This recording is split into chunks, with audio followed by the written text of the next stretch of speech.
Amém, queridos? Agora sim, segunda carta a Timóteo, capítulo de número 3, verso de número 16 e 17.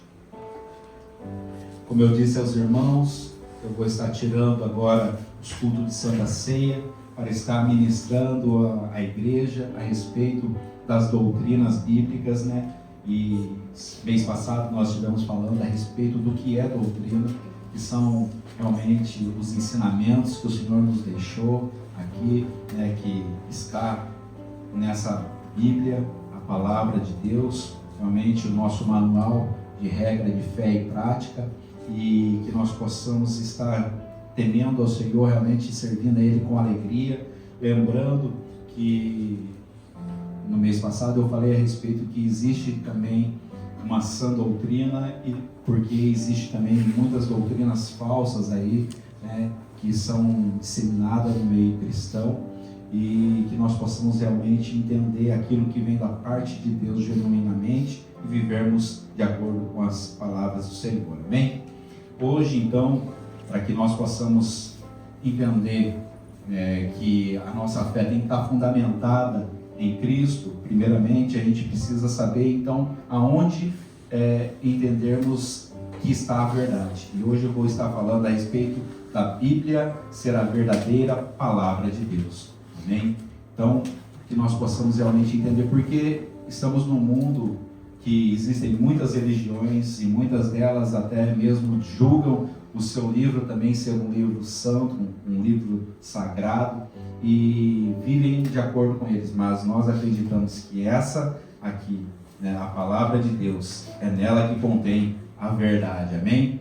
Queridos, então que nós possamos estar meditando nessa palavra. Toda escritura divinamente inspirada é proveitosa para ensinar, para redarguir, para corrigir, para instruir em justiça, para que o homem de Deus seja perfeito e perfeitamente instruído para toda boa obra. Palavra do Senhor, amém? Pode estar se sentando. Pai, nós queremos te agradecer, Senhor, pela tua palavra, Senhor, que é viva, Senhor, e eficaz. Senhor, eu quero rogar na tua presença que o teu Espírito Santo me ajude, me conduza, Senhor, de acordo com a tua graça, Senhor, e a tua sabedoria. Toma, Senhor, meu Deus, o teu servo por graça e misericórdia e usa uma vez mais. É o que eu te peço no nome santo e glorioso do Senhor Jesus Cristo. Amém, queridos? Como eu disse, então, aos irmãos, existem muitas outras religiões aí que também utilizam livros que para eles são considerados sagrados, mas nós entendemos que a Bíblia realmente é a verdade, é a palavra de Deus. Então nós precisamos entender e compreender realmente que ela precisa ser validada nas nossas vidas, para que você tenha também como defender a sua fé e acreditar, ou se há ainda alguma dúvida no teu coração, que hoje seja esclarecido para a honra e para a glória do Senhor Jesus Cristo, porque nós acreditamos realmente que a palavra de Deus, ela é inspirada pelo próprio Deus, ela é inspirada pelo Espírito Santo de Deus. Nós acreditamos que ela é inerrante, ou seja, ela não contém erros, e ela também é infalível, ou seja, tudo aquilo que está escrito na palavra de Deus, na Bíblia Sagrada, ou se cumpriu ou ainda há de se cumprir, porque ela é infalível, tudo que está nela é verdade, é verdadeiro. Então, o que significa dizer que a Bíblia é a palavra de Deus? A Bíblia, ela não é apenas um livro religioso, ela é a mensagem de Deus que foi entregue realmente aos homens. A palavra inspirada ali, quando nós estivemos lendo aqui na segunda carta a Timóteo, ela vem do original grego theopneustos, ou seja, que significa soprada por Deus. O próprio Deus soprando a sua palavra, inspirando realmente homens ali a estar registrando aquela palavra que estava sendo revelada. Os homens escreveram, mas foi o próprio Deus então que falou. Segunda carta de Pedro, capítulo de número 1, verso de número 20 e 21, nos diz assim: sabendo primeiramente isto, que nenhuma profecia da Escritura é de particular interpretação, porque a profecia nunca foi produzida por vontade de homem algum, mas os homens santos de Deus falaram inspirados pelo Espírito Santo. Hebreus também, capítulo de número 1, verso de número 1 e 2, vai falar: havendo Deus antigamente falado muitas vezes aos pais pelos profetas, a nós nos falou nesses últimos dias pelo Filho, a quem constituiu herdeiro de tudo, por quem fez também o mundo. Ou seja, Deus falando através dos profetas e falando através do seu Filho, inspirados, como está bem claro aqui, inspirados pelo Espírito Santo. Amém? Então, que você tenha isso realmente guardado no teu coração. Deus, ele pode ter usado pessoas, mas a origem realmente é divina. Tudo aquilo que nós temos aqui em mãos foi realmente da parte de Deus para nós, homens, seres humanos, mulheres também, porque às vezes as mulheres não entendem que quando fala o homem, né, tá já aqui no coletivo, aqui, homens e mulheres. Você é criação de Deus, obra-prima de Deus, e Deus deixou realmente esse livro para que nós possamos olhar para ele e sermos realmente instruídos de acordo com a sua vontade. A Bíblia se valida então pela sua unidade em meio à diversidade, porque ela foi escrita por cerca de 40 homens, 40 pessoas escreveram, inspiradas pelo Espírito Santo, num espaço pelo menos de 1.500 anos.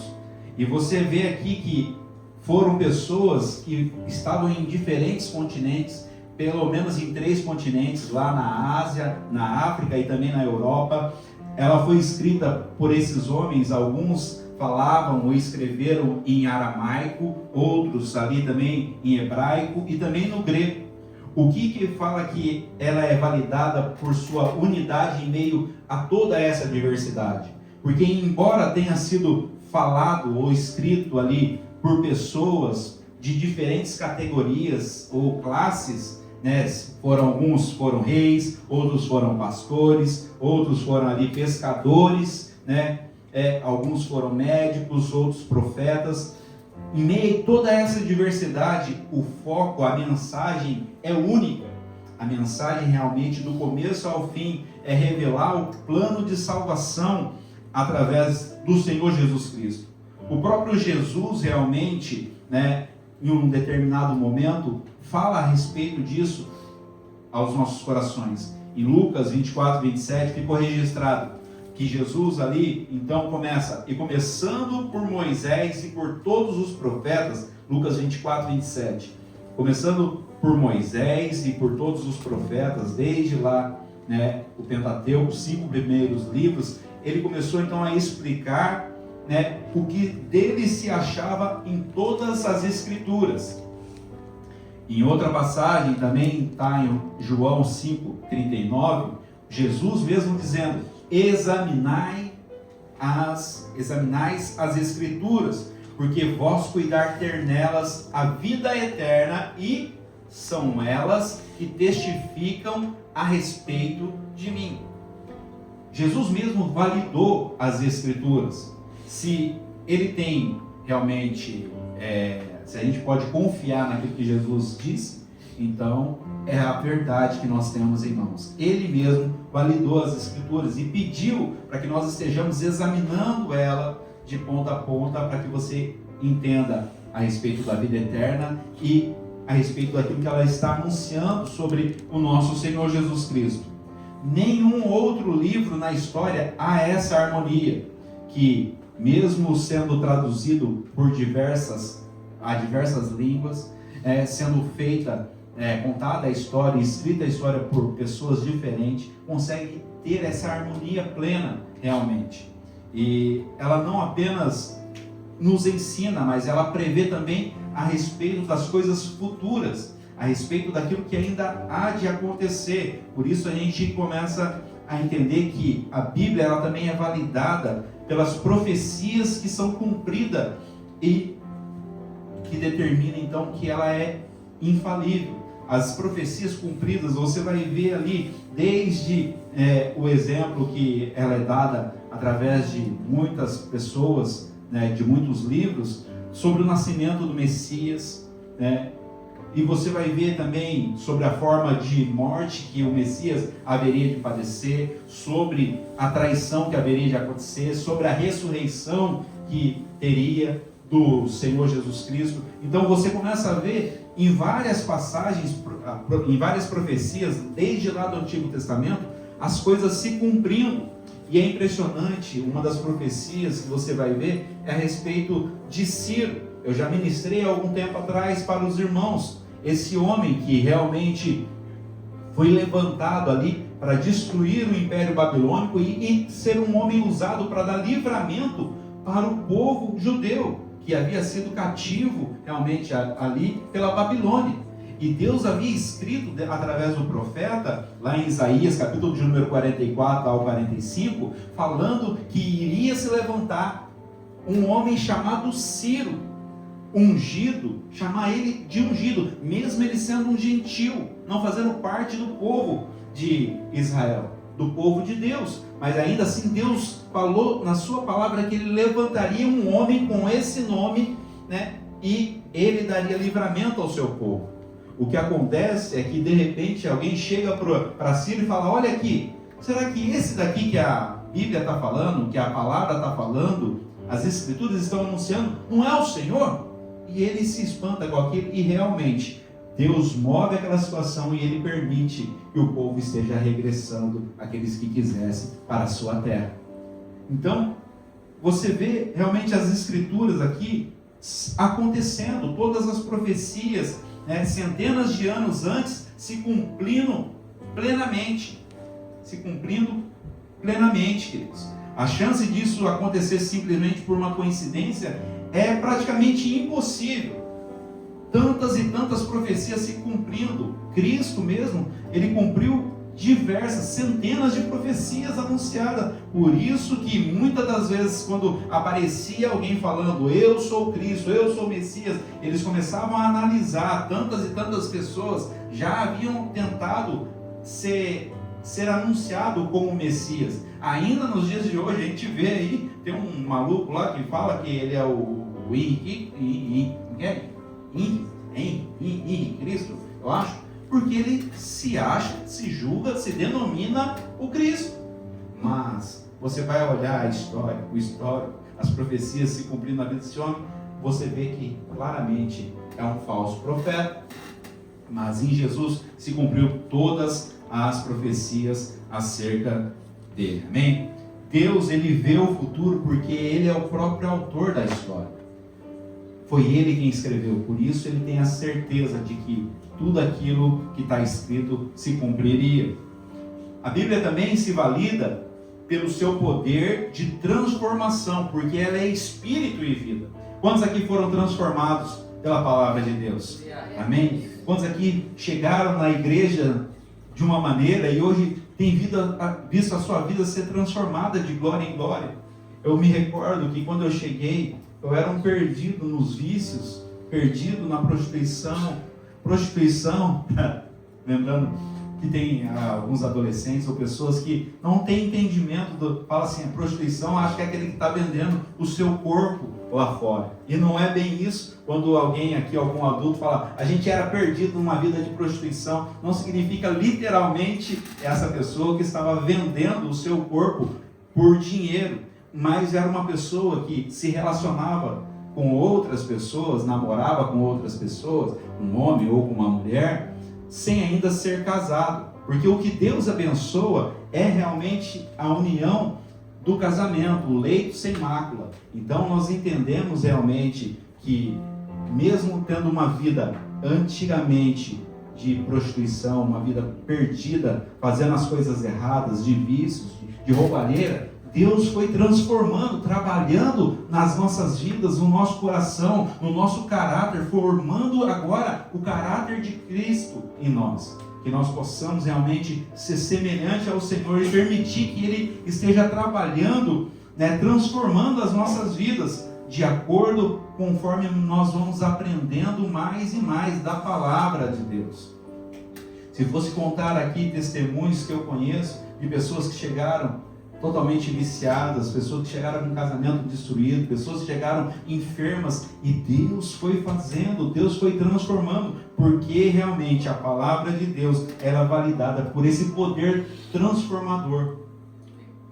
Houveram pessoas, acho que o Massa foi uma das pessoas que chegou e falou que teve um sonho com o Senhor e começou a ler a Bíblia, e a Bíblia foi motivando ele a buscar conhecer mais a Deus, procurar alguém, né, que pudesse instruir ele, e hoje ele está servindo na casa do Senhor. Hoje ele não está aqui conosco, ele não está hoje aqui conosco porque ele tinha um compromisso, mas nós vemos tantos e tantos testemunhos, queridos, realmente que comprovam o poder transformador da palavra de Deus.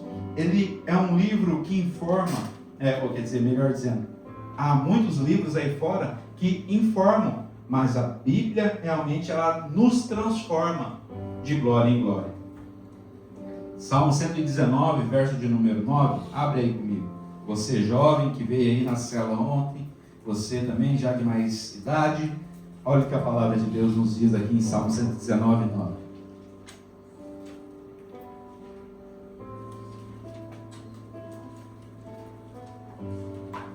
Todos aí? Como purificará o jovem o seu caminho? Observando-o conforme a tua palavra. Como purificará o jovem o seu caminho? Observando conforme a tua palavra. João 8,32 diz: conhecereis a verdade e a verdade vos... Poucas pessoas conhecem esse versículo, então vamos conhecer direito. Conhecereis a verdade e a verdade vos... Aleluia! A verdade nos liberta. Conforme mais nós vamos aprendendo a verdade, as Escrituras, ela vai nos libertando, nos transformando. Eu me recordo que eu tentei várias vezes, irmãos. Aqueles que sabem um pouco do meu testemunho, eu comecei as coisas muito cedo e eu não fico feliz de dizer isso, mas foi algo que aconteceu na minha vida para que hoje eu pudesse estar ajudando, né, famílias e também criando os meus filhos de uma maneira diferente. Eu comecei a beber desde os meus 10 anos de idade, por causa da influência. A família toda bebia, as pessoas apresentavam, passavam perto dos tios, da mãe e tudo mais, e ofereciam um pouco de álcool. E aquilo começou já a fazer parte da minha vida desde a minha infância.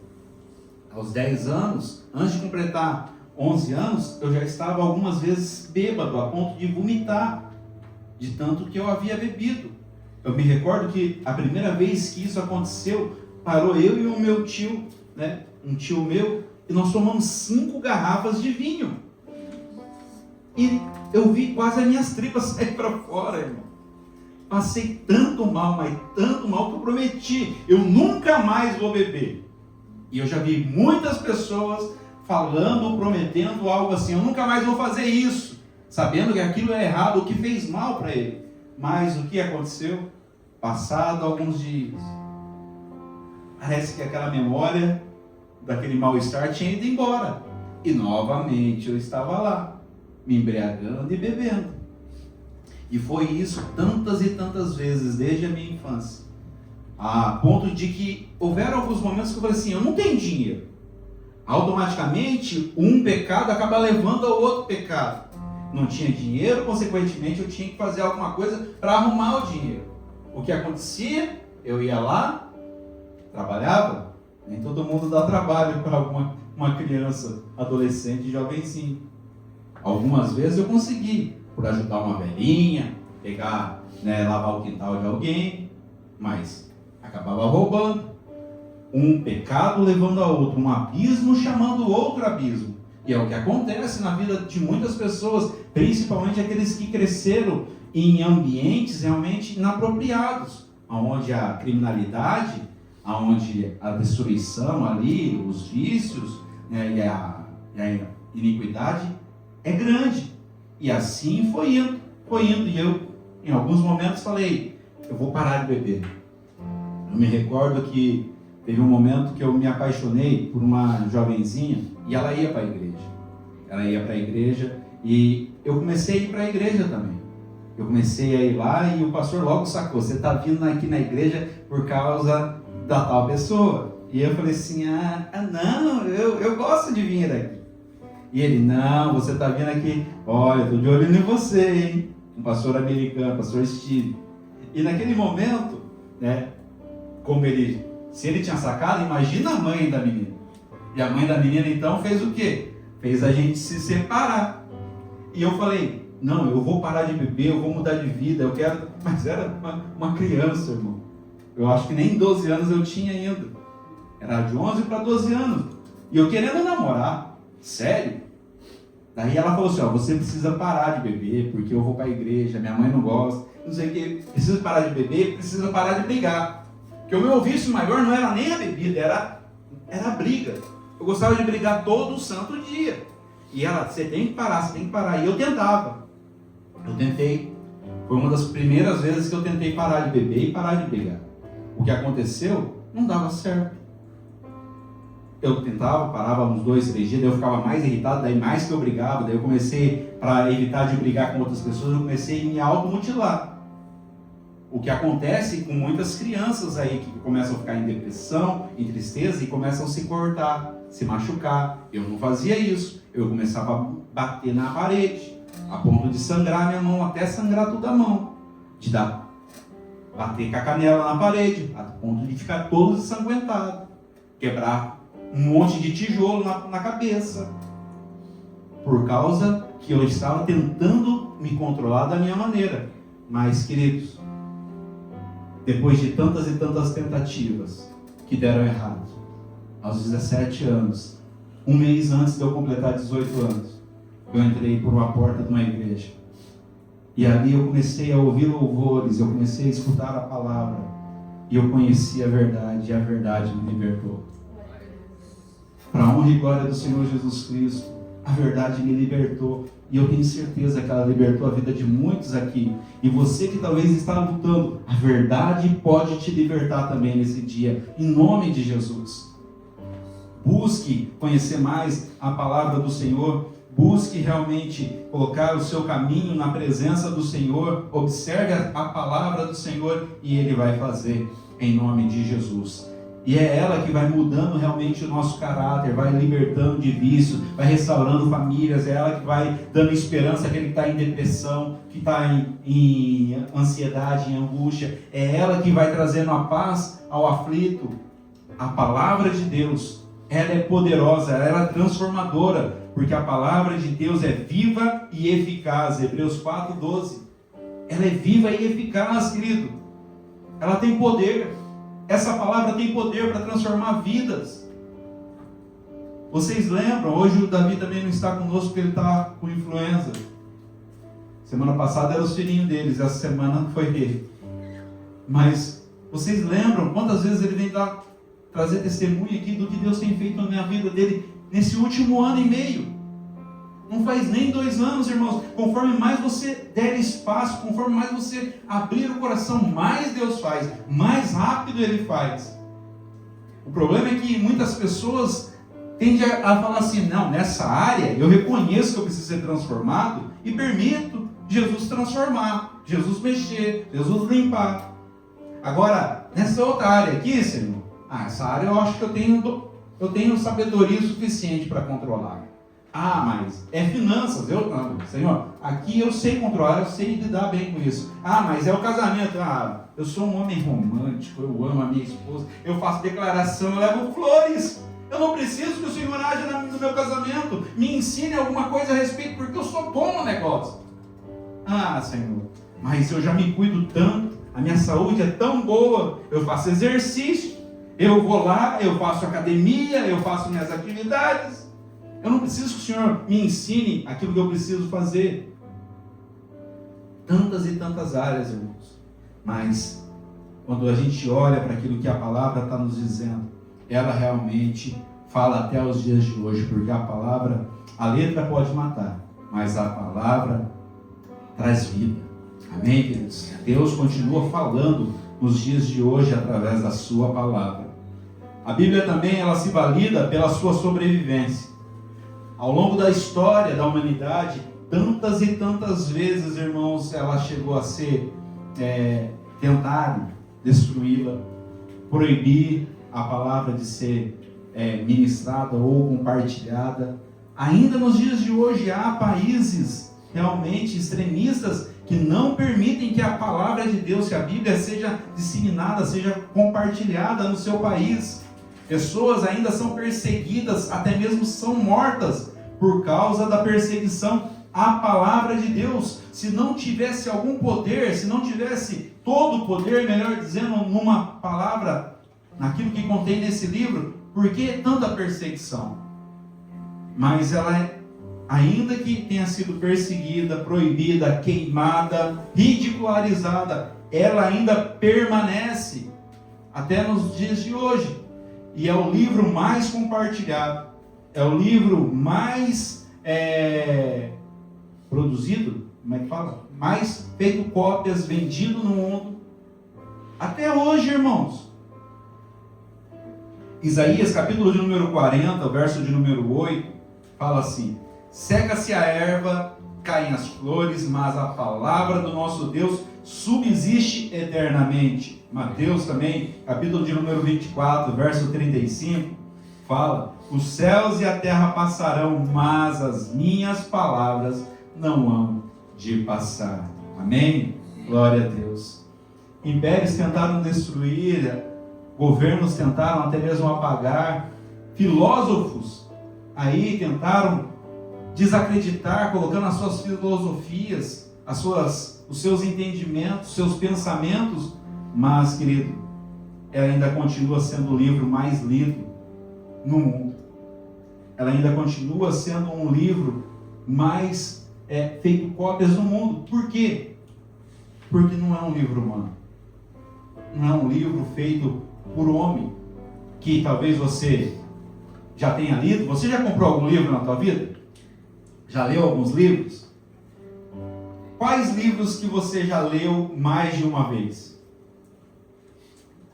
Geralmente a pessoa, quando é um livro natural, um livro comum, a pessoa lê ela e de repente já joga lá na escrivania. E para você que gostaria de estar aprendendo, lendo um pouco mais livros cristãos, nós temos a biblioteca ali, ó. Olha lá para aquele lugar ali, ó. Ali tem uma biblioteca, irmãos. Ah, mas eu não tenho dinheiro para comprar. Ali tem alguns para você ler. Então escreva o teu nome ali, né, já deixando a deixa aqui. Escreva o teu nome lá, marque a referência do livro, leve. E seja edificado, fortalecido. Porque existem livros que podem conter a palavra de Deus. Pessoas ali talvez tenham escrito ali aquilo que Deus colocou no seu coração, porque pode conter um entendimento da palavra de Deus, pode conter um testemunho daquilo que Deus fez na sua vida, e ele percebeu que foi Deus que fez, e deixou lá alguns versículos, ou compartilhou alguma coisa especial que Deus tenha falado ao seu coração. Mas conter é diferente de ser. O que eu estou dizendo para você é que essa Bíblia aqui, esse livro, é a própria palavra de Deus, amém? Então, você que queira aprender também com alguns livros, tem ali a biblioteca, né? Fique na liberdade, não precisa pagar nada, só escreva o seu nome, leve o livro para a tua casa e seja fortalecido, edificado, em nome de Jesus. Ela não é um livro humano, a sua mensagem, na verdade, é eterna. Por isso que às vezes você lê uma passagem, você já até ministrou a respeito daquela passagem, e de repente, daqui a um tempo, você vai lá e olha novamente para aquela passagem, e Deus fala de uma maneira diferente contigo. Já teve essa experiência alguma vez? De ler uma passagem e de repente você olha para a mesma passagem depois de um tempo, e Deus fala ao teu coração de uma maneira totalmente diferente, especial, específica, trazendo entendimento à tua vida de uma maneira maravilhosa. E você fala: uau, o Senhor realmente iluminou a minha mente para compreender algumas coisas diferentes nessa passagem. E é assim, porque ela realmente é eterna, ela tem poder de transformação, de falar aos nossos corações. Isaías 48 diz: a palavra do Senhor, ela permanece para sempre. É para sempre. A maior prova que a Bíblia é a palavra de Deus, não está apenas na história, é realmente você ver para a vida de cada pessoa que decidiu por acreditar e viver segundo aquilo que ela tem escrito, aquilo que ela tem falado. Você pode apenas ler, ou você pode realmente permitir que Deus fale contigo. Eu acredito que tem pessoas que leem a Bíblia como se fosse um livro simplesmente para combater a própria Bíblia.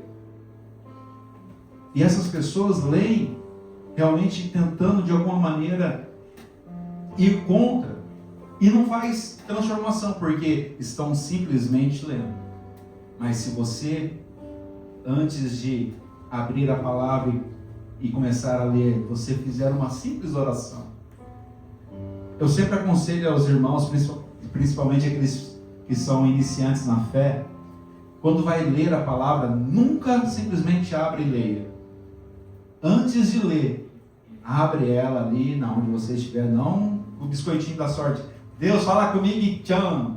Isso já foi. No comecinho talvez funcione, irmãos. Mas depois, num tempo de maturidade na fé, você precisa realmente pegar e se aplicar, a aprender, a estudar de uma maneira realmente contínua. Viu? Mas antes de você abrir a palavra, ore. Senhor, fala comigo. Deus, me dá entendimento da tua palavra. Ilumina a mente, o meu coração para compreender aquilo que está revelado na tua palavra. Faça essa oração e você vai ver quanto mais produtivo vai ser a sua leitura, o seu devocional. Em nome de Jesus. Então, existem aqueles que permitem Deus falar com você, falar contigo. Então, que nós não sejamos simplesmente aqueles que leem, mas permitam Deus falar ao coração.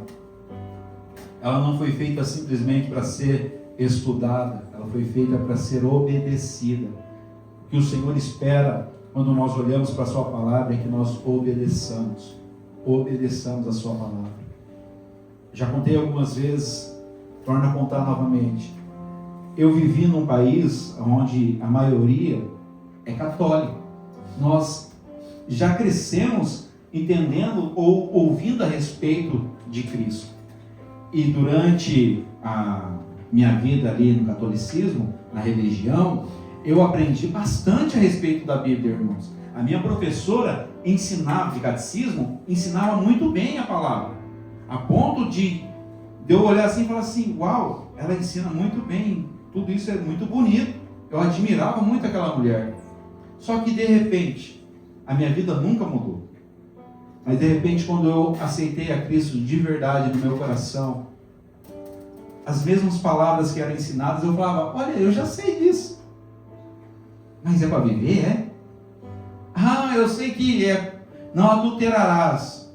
Ah, mas não é para não olhar para mulher nenhuma mesmo? Ah, não roubarás. Ah, mas não pode nem pegar a moedinha da mãe na carteira lá do papai, ou quando encontrar alguma coisa perdida na rua, ali na casa que você visita. Não é para roubar, não é para furtar, não é para dizer falso testemunho. Ah, não pode nem uma mentirinhazinha assim? Não. Porque a mentira, ela tem paternidade. E a Bíblia fala que o diabo é o pai da mentira. Então, queridos, que nós realmente possamos olhar e viver ela. E é incrível que quando eu comecei a viver então a palavra, aquilo começou a transformar a minha vida, e eu fiquei assim, pasmo, porque eu conhecia já bastante das coisas que estavam sendo me ensinadas ali novamente. E quando eu voltei para o Brasil, para minha surpresa, fui para uma igreja, estava lá cultuando ao Senhor, de repente eu vejo quem? Lá adorando a Deus, convertido na igreja evangélica da Quadrangular lá do Brasil. A minha professora, as filhas dela dançando lá na frente o louvor. Eu falei, uau, glória a Deus, porque Deus abriu o entendimento dela também. E de alguma maneira ela realmente se converteu e entendeu algumas coisas que estavam fora daquilo que era a verdade, que ela não somente ensinava para as pessoas, e deixava de praticar. Ela passou a ser praticante da verdade. Tiago, capítulo de número 1, verso de número 22, para a gente concluir. Tiago 1, 22, diz assim. Abra aí comigo. E marque na tua Bíblia.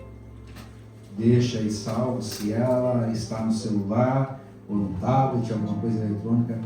Coloca aí o marcador aí nela, para que você entenda realmente, e ao olhar para a palavra de Deus, você vai ter mudança de atitude, se você colocar isso realmente firmado no teu coração. Todos aí?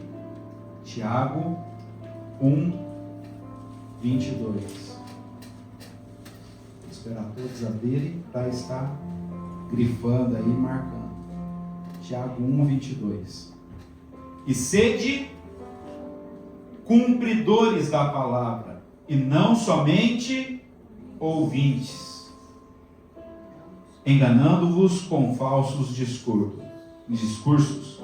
Sede cumpridores, ou em algumas versões aí, praticantes da palavra, e não somente ouvintes, enganando-vos com falsos discursos. Amém? Vamos colocar de pé. Deus ainda continua falando nos dias de hoje. Amém, queridos? Posso ouvir um glória a Deus por isso? Deus ainda continua falando aos corações através da sua palavra. E Ele que escolheu isso. Ele poderia deixar talvez anjos aí ainda tentando anunciar, mas Ele escolheu deixar a sua palavra e usar servos dele, simples como eu e você, para estar levando ela a outras pessoas. De tanta é a confiança que Deus tem na tua vida e na minha vida. A pergunta, na verdade, não é se a Bíblia é verdadeira. A pergunta que deve de ter no nosso coração, na nossa mente, é: eu vou viver o que ela diz para me viver? E é isso que faz a diferença. Quanto mais você praticar, quanto mais você estiver vivendo essa verdade, mais você vai ver a sua vida ser transformada, a sua família ser transformada, a sua saúde ser transformada, as áreas que você talvez está perturbado nesse momento sendo transformado, conforme você observar a palavra de Deus. Ah, mas é na área financeira. Irmãos, a maioria das pessoas hoje, coaches, até aqueles que falam a respeito de finanças, eles tiram ensinamentos e estímulos na palavra de Deus. Pois é. Existem coisas aqui, sabedorias, para todas as áreas das nossas vidas. Mas nós precisamos observar e não ser somente ouvintes, mas praticantes. Amém? Feche seus olhos, oremos ao Senhor. Papai, hoje, Senhor, nós ouvimos a Tua voz mais uma vez aqui neste lugar. Senhor, eu peço, Senhor, realmente que não seja somente palavras minhas, Senhor, meu Pai, sendo anunciado, mas o próprio Deus, Senhor, falando através, Senhor, deste canal, Senhor. Deus, que o homem diminua e o Senhor cresça, que tudo aquilo que foi compartilhado, Senhor, traga, Senhor, fé a este coração, a ponto realmente dele sair daqui convicto, Senhor Jesus, de que aquilo que eles têm escutado, que eles têm aprendido neste lugar, é a verdade, Senhor. Porque é a Tua palavra, Senhor, meu Pai querido, que tem sido anunciada. Senhor, que nós possamos ter o nosso coração atento, Senhor, a tudo aquilo que o Senhor tem nos instruído através dela. Por favor, Senhor, ajuda-nos, Senhor, a deixarmos, Senhor, meu Pai querido, todo pecado, todo embaraço, Senhor, meu Pai querido, de lado e prosseguirmos para aquilo que o Senhor tem nos proposto, Senhor, alcançando, Senhor, o prêmio, Senhor, meu Pai, que o Senhor tem nos prometido, Senhor. Deus, há uma coroa que nos aguarda, Senhor, que aguarda todos aqueles que permanecerem fiéis até o fim. Senhor, e eu quero rogar na Tua presença. Ajuda-nos, Senhor Jesus, a permanecermos firmes, constantes, Senhor, sempre abundantes, Senhor, ó Deus, na tua presença, na tua obra, Senhor, de acordo com a tua palavra, Deus. Que, Senhor, toda mentira, todo engano do diabo, Senhor, meu Pai, tudo aquilo que tem acusado, Senhor, as nossas mentes, Senhor, meu Deus, e por, meu Pai querido, contra a tua palavra, caia por terra nessa hora. Em nome de Jesus, que nós possamos andar, caminhar na luz, como o Senhor na luz está. Em nome do Senhor nós te pedimos. Ainda de olhos fechados, eu queria só perguntar se houver alguém que está querendo voltar para Jesus nesse dia, nessa tarde, quase início de noite, que queira entregar o seu coração, que reconhece que talvez tenha saído